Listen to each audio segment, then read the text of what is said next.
As two of the world's major powers and largest economies, we have a profound opportunity to set a constructive course on any number of issues, from climate change to global trade. And obviously, we have a fundamental interest in doing so.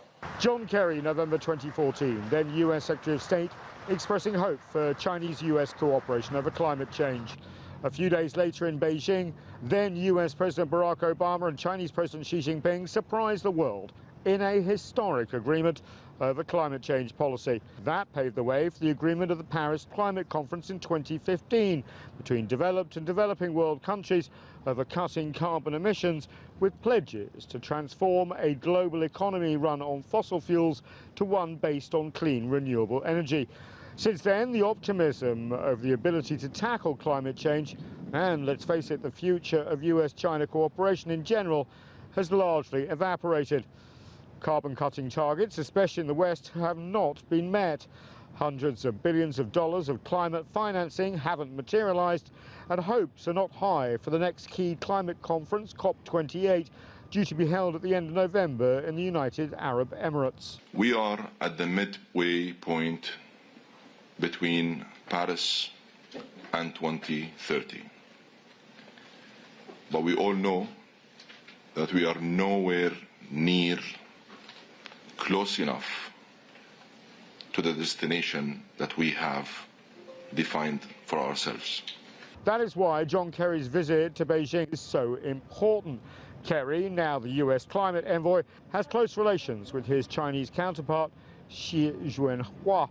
Their cooperation at previous global summits has led to several diplomatic breakthroughs, and hopes are that their relationship can be revived. China has been actively responding to climate change with sustained and pragmatic actions. There are signs for some optimism. While relations between Beijing and Washington are not good, both are moving rapidly forward on establishing their green agendas.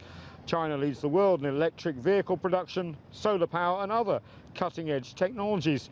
The US has adopted policies that are leading to hundreds of billions of dollars in investments in green energy projects. And as the two largest emitters, the US and China are uniquely placed to find urgent solutions to bring down the rapid pace of climate change, especially when it comes to the financing of green initiatives for the developing world and agreeing on how and where the money is spent.